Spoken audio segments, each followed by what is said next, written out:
Okay. Hello, class. John Marston isn't here. This is our final lecture of the semester, Friday, April 24. We will be talking about one more style, minimalism, sometimes known as minimal music, and the composer we are featuring will be Steve Reich. We'll look at one movement of a composition of his called Electric Counterpoint. It's a 3-movement composition for multiple guitars, for guitar ensemble. We will be listening to just the 3rd movement. After that, we will review for the exam, which is on Monday, April 27. Just like the first 2 exams, at noon if you are in section 1, and at 1 p.m. if you are in section 2. The study guide is already posted. You should have saw that on Blackboard under course content. I posted it with Wednesday's lecture. And this is all the information you need to know.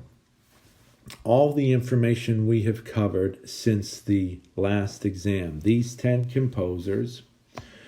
And this will be the outline of the exam, and then specific things you want to know about each of those composers. So, more of that at the end of this lecture. Let's get right to it and look at our composer.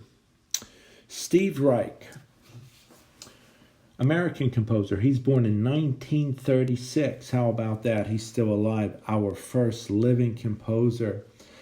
And this is an American style of music too, right? This is a style of music that, well, we could say that about American nationalism too, right? But nationalism in general is a style that all countries have. But that was an original American sound. And this is an original American music, just as we know the popular music that we talked about, especially when referring to nationalism. We mentioned jazz, blues, American folk songs, right? Those would all be original Americana, as some might refer to them now. So this is more of a classical experimental style, if you will. It originated, there's the page, your Wikipedia page, sometimes known as minimal music, started in New York, downtown New York in the 60s. There are a few of the main figures there for you. Lamont Young, Terry Riley, Steve Reich, Philip Glass, and then later on John Adams are known for creating and cultivating this style of music. So, what is minimalism? Okay, well, here's your definition that I have written down for you right there under Steve Reich. This is music that has a steady pulse, clear tonality, and insistent repetition of short melodic patterns. Dynamic level, texture, and harmony stay constant for long periods of time. Slow rate of change. Okay, so those are some generalizations. We'll make those a little more specific as we listen to the music, right? We could say that about a lot of styles of music. All right, so first of all, clear tonality. In terms of what we've been listening to so far, the most abstract music, atonal, would be Arnold Schoenberg. Then right after that, we listen to Aaron Copland, whose music is very tonal, meaning based on a scale, not very dissonant. Okay? So this music, similar in that way, not very dissonant, but in some respects even simpler in terms of how it moves harmonically. This music will stay in one place for a very long period of time.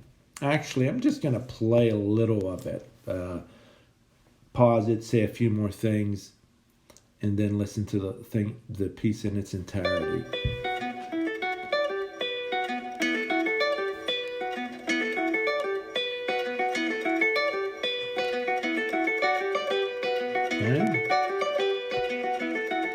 Okay, a lot of repetition there, right from the get-go.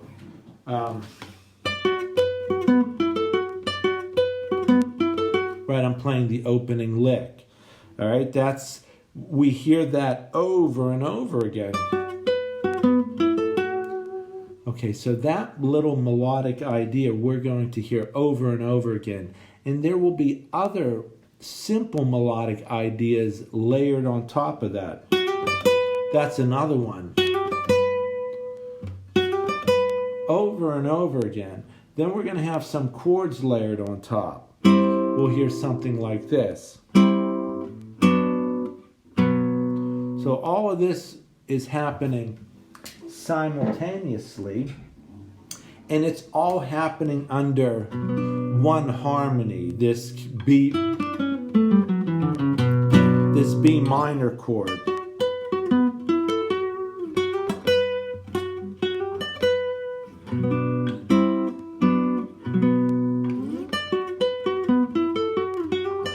Just playing them back and forth just to show how they all just sit on one chord. So that's a big part of minimalism that we will be listening to. Something else that these composers did is a technique called phasing. This is when you have identical melodic patterns, like I just played for you, introduced simultaneously or little by little, as they will be in this piece. We'll hear one, then we'll hear another, but within a matter of seconds, they are all happening simultaneously. And they gradually go in and out of phase with one another. So meaning some of these melodic phrases might be a little longer or a little shorter than others. For example, let's try something here. I got this sketch pad.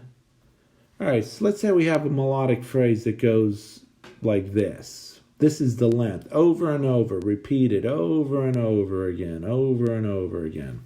Okay, here's another melodic phrase.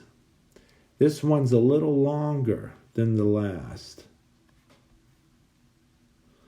Okay, I'm doing my best to make a point here. I know they're not. Let's assume that all the reds are the same length, all the blues are the same length. I know they're not, but let's pretend that they are, right? Just to make a point. Okay. And here's the point I'm trying to make. So, none of them really line up, right? If you look at these are all kind of out of sync, if you will. Until this moment right there. See, they all line up. So that could be very broadly what we're talking about in terms of phasing.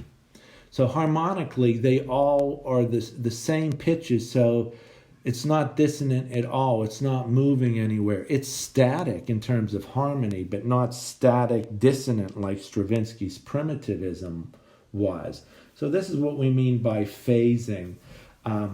These composers, Steve Reich, some of the others, used it a little bit more extensively in other pieces than what we're about to hear in this piece. But I think hopefully the point is made here, and it will be reinforced with the actual music that we're about to hear.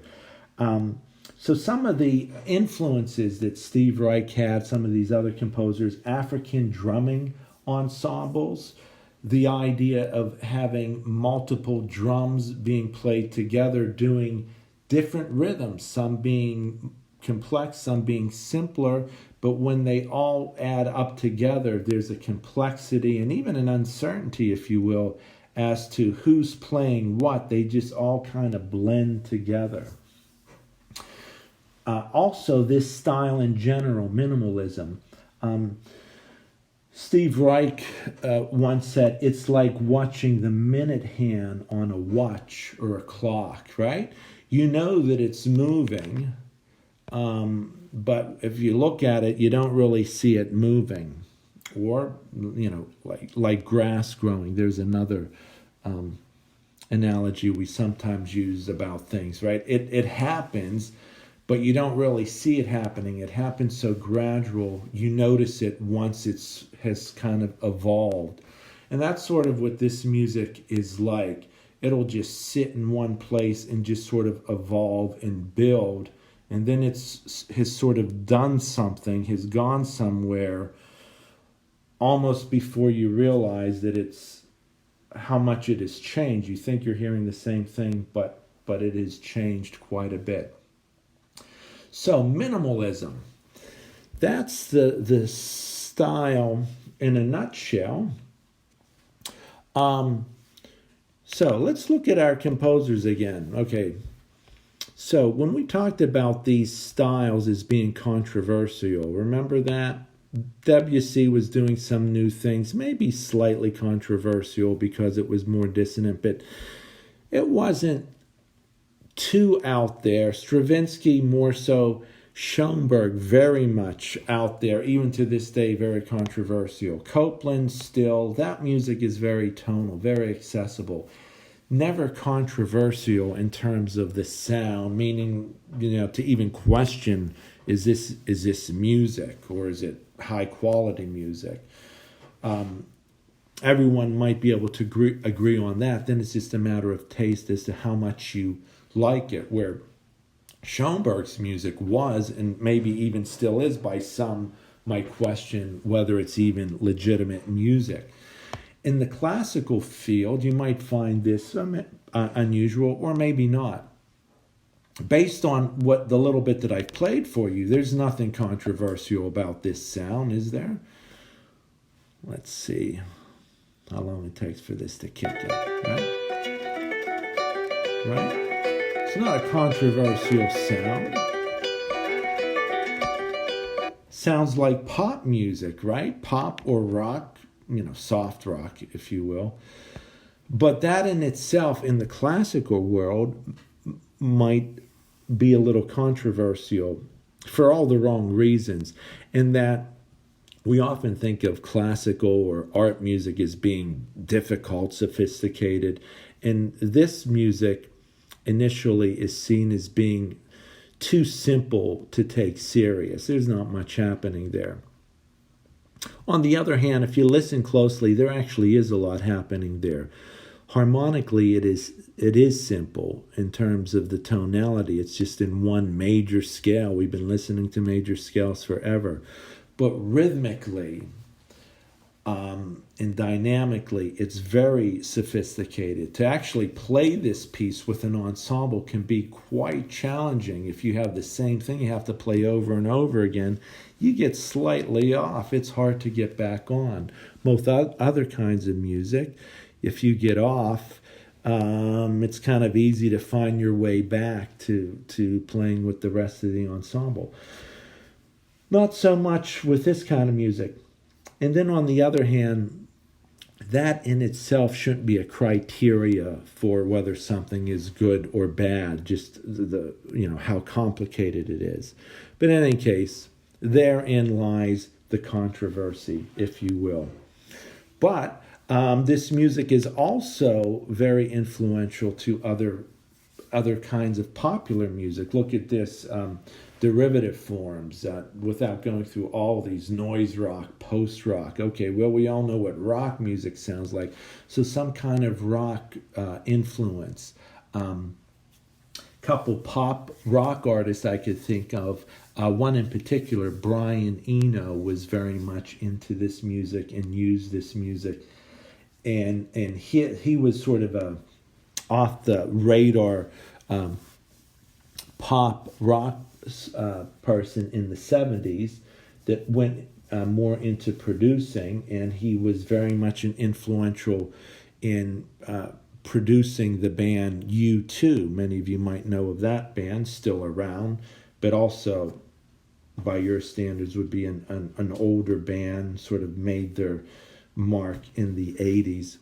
And speaking of the 80s, this piece that we're about to hear, Electric Counterpoint, was written in the 80s. 1987 is when this piece was written.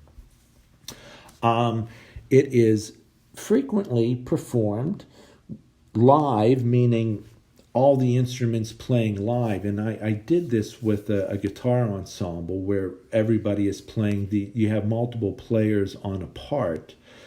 But this piece is also frequently performed with just one guitarist playing the guitar part that we will hear at the very beginning, and the rest of it being taped, pre-recorded. So playing along to a recording, which certainly works, but I would prefer hearing it live, all the instruments playing. So the version that we're about to hear is a studio recording, and I sort of like this because we get to see our guitarist, our performer in the studio, overdubbing the parts. So here we go. Electric counterpoint, Steve Reich, born in 1936. This piece is the third movement of electric counterpoint for multiple guitars, written in 1987. The style minimalism, again steady driving pulse, clear tonality, constant repetition of melodic and rhythmic patterns, slow rate of change, right? Things are changing slowly, a little at a time. Here we go. Here's that open second guitar already. Here's the third. Now it almost just sounds like one.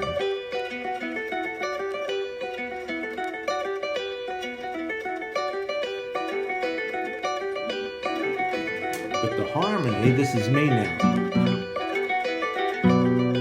It's all in that one harmony, centered around a B minor chord.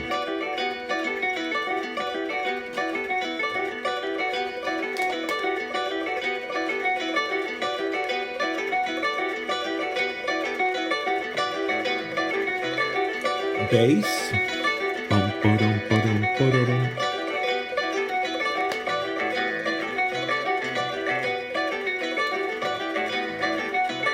Here comes some laying chords. Well, pretty soon.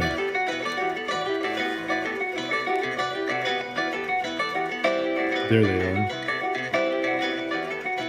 Bam, bam, bam.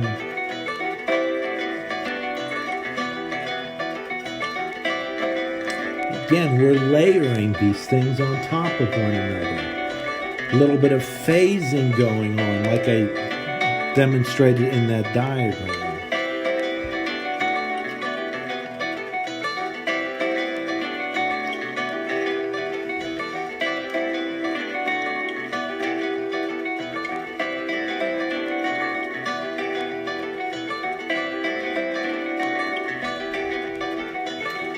It's all on one harmony, one chord, one B minor chord.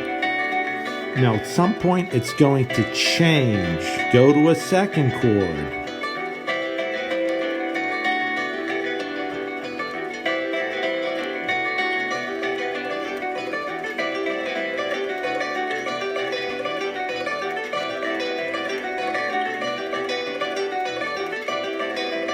See if you hear the change. There it is. Hear that new chord?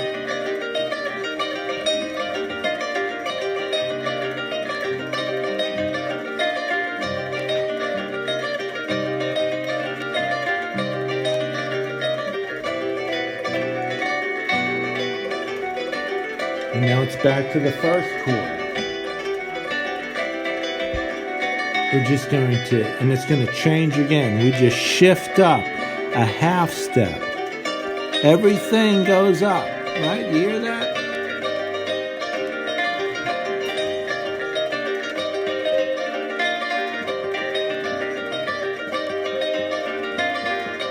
And then back down where we started again.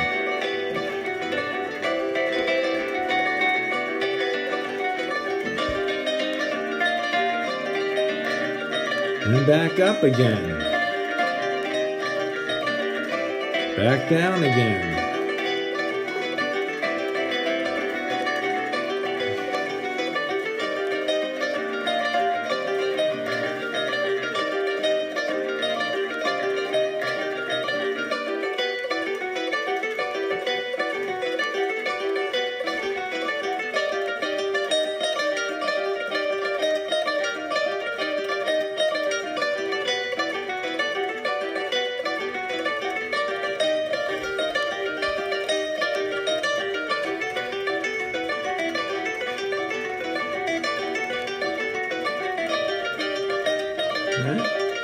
up and down on those two chords. Two basic harmonies throughout. Bunch of notes, but just two basic harmonies, two basic scales. There's a new idea. That's a coda. It's letting us know, hey, this is about to end.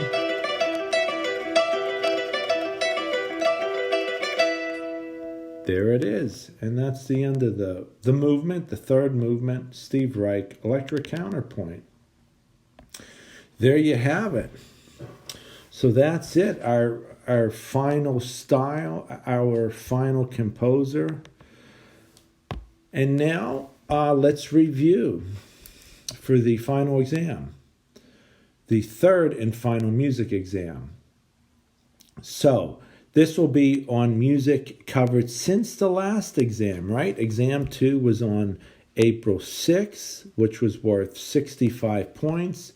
This exam is worth 70 points. And it will cover the composers and compositions from Beethoven, which we talked about and listened to on April 8th, up through what we just did today. Okay, so everything, you see Beethoven at the bottom of this page, and then everything on this page and this page. And for your convenience, there's the study guide, right? So look no further than this. But certainly refer to your links, refer to these lectures, refer to your readings, your listening, to clarify all this information and to make sure that it all makes sense for you. So, what is the format of the exam? Very similar to the other exams, okay? Let's talk about it. So here is a list of the compositions you should be able to identify.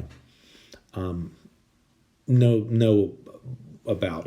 Obviously, I'm not going to be able to quiz you on hearing the pieces, right? I trust that you're doing that, though, to best understand the style of the music that we're talking about.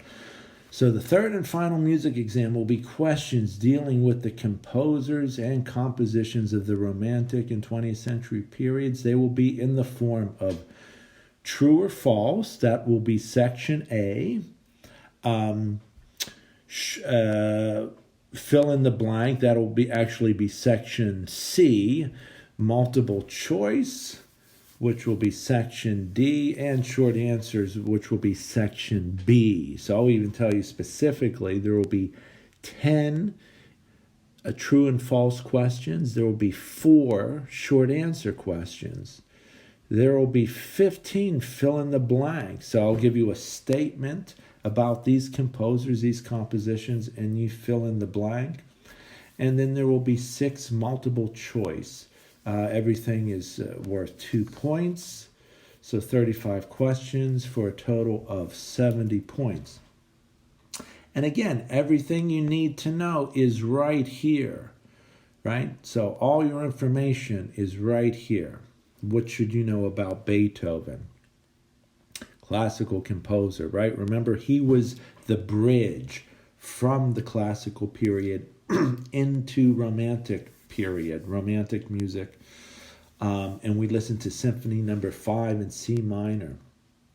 That symphony is based on a 4-note mode of ba-ba-ba-bum, ba-ba-ba-bum, right? That permeates, that is carried through all 4 movements of that symphony, right? Motivic unity, that's something big that Beethoven does. He changes the expectation of this symphony and heightens the quality of it, if you will. And then he introduces some other idea. He's changes the third movement of the symphony. He calls it a scherzo, changes the form slightly, but it's still dance-like the Minuet Trio. The fourth movement, sonata form. Bridges the classical to romantic. Okay, said more about him. I don't know if I'm going to say everything about every composer as I just did, but you get the idea. All the information is there. I'm just speaking and elaborating what's in front of you right there as you're listening to this, right? Schubert, we have fewer things to say about him. He was our first romantic composer. The piece we listened to was the Earl King. The genre was Lieder. It's a song, just German word for song, art song. And his arts, we talked about two different types of art songs that were being composed in this period. Through composed, as his was, the music changes as the lyrics change, as the text changes, as opposed to a strophic song. And that would be like most pop songs, right? You have the same music over and over again, but different words. Think of a country song or a pop song, right? Verse 1, verse 2, verse 3, different lyrics, but the music's the same. Chorus, you might have, same lyrics, but that would be strophic. Through compose, everything changes. His song, he used the text by Goethe, a writer of that period. Berlioz' Symphonie Fantastique uses the Idee fixe. That's a melody in all movements that represents his beloved. He also used the Dies Irae chant. That's a Gregorian chant, the very first piece we listened to in this class. Witch's Round Dance. So we talked about how that Idee fixe is a melodic idea that carries through all the movements. Gets that directly from Beethoven. Wrote a book on orchestration, the first of its kind, right? Things to think about when you're writing for multiple instruments, a big orchestra, how to blend them, what works, what doesn't work. His ideas are found in orchestration books today. So still important information Berlioz gives us for the first time in written document. Chopin, still in the Romantic period. Great composer, not entirely, but almost exclusively solo piano music, or that's what he's best known for, are his solo piano pieces. And we talked about how he was half Polish, half French. He very much loved his Polish heritage and wrote music, solo piano music, not all the time, but some of the time, based on Polish folk music and dances. A mazurka is a Polish dance. Wrote primarily for the solo piano. Debussy, early 20th century, right? Impressionism is the style. So these are the things you want to know about him. What is the style of the piece? Impressionism. So, for example, if I were to ask you a question, the style of this composition is Impressionism. Answer, Debussy, right? So just tell me what the composer is in section C. I'll ask questions about composers and compositions that we studied. So you just have to tell me what composer is associated with Impressionism, or anything dealing with the piece that we listened to by Debussy, which is Waltz from Prelude 1, piece for solo piano.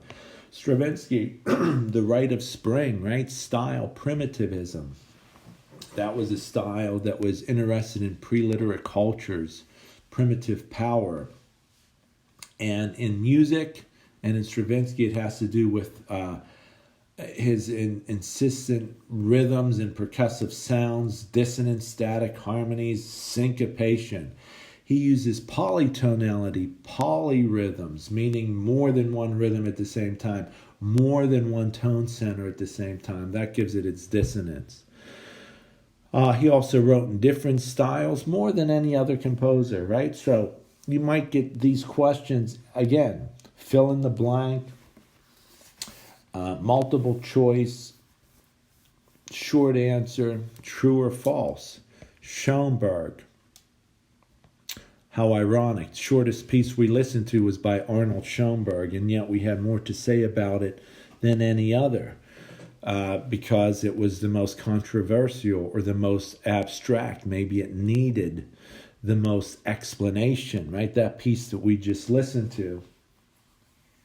Well, we said a few things about it, but my guess is that's not so unfamiliar to your ears, right? It sort of speaks for itself. Schoenberg might need a little bit more explanation, and there it is. It was atonal music, revolutionary music without a tone center. Then out of that, he develops the 12-tone row. That's a specific way of writing atonal music. Play the row starting on a different pitch is transposition, inversion. Play that row backwards, right, etc. Everything that you see there. He uses Sprechstimme, vocal technique of blending speech and singing. Part of the second Viennese school, meaning Vienna was the hotspot where this was happening. He and two other composers, Berg and Webern, are doing this methodical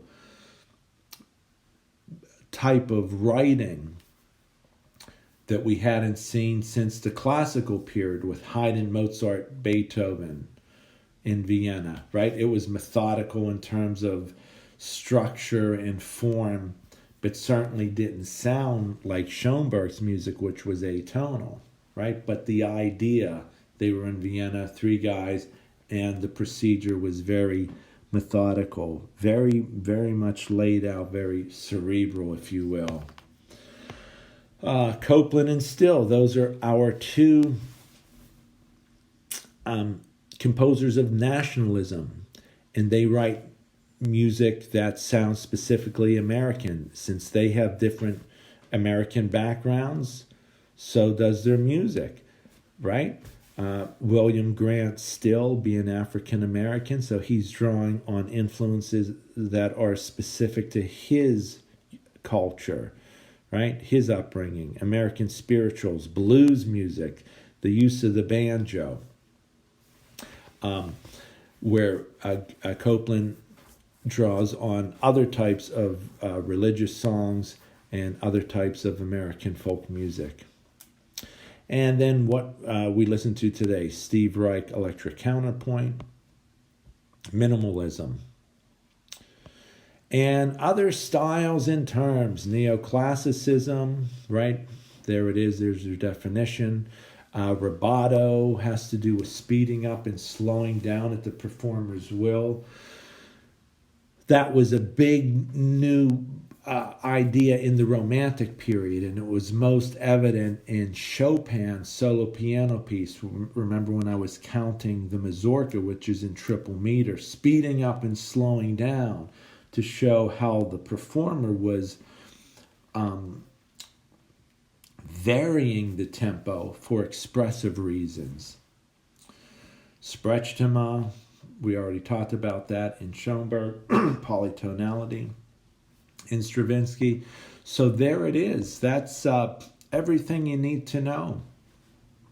As always, any questions, please contact me. Certainly, prior to the exam, to make sure that it is clear what you want to do. But based on the first two exams, my thought is that there shouldn't be any confusion with the third one either. So, and like before, just be at your computer ready to receive my email before the hour, right? 12 p.m. at the latest if you're in section 1, 1 p.m. at the latest if you're in section 2. I always email it a few minutes before. I'd rather give it to you a little early than a little late. You have till 12:50 to return the exam in section 1, 1:50 to return it in section 2. So that's it. That's it. That's all you'll be hearing from me in terms of the lectures. I hope you've enjoyed the class. I hope you learned something about this music under these unusual, strange circumstances, to say the least, that none of us ever would have expected. And hopefully we won't need to do this again in the future. But good luck with everything, with this exam and with all your exams. And I hope to see you in person walking the halls of Duquesne University in the fall. Hope we'll all be back and living in more normal times. So take care, and I'll look forward to reading your exams. Stay healthy and safe.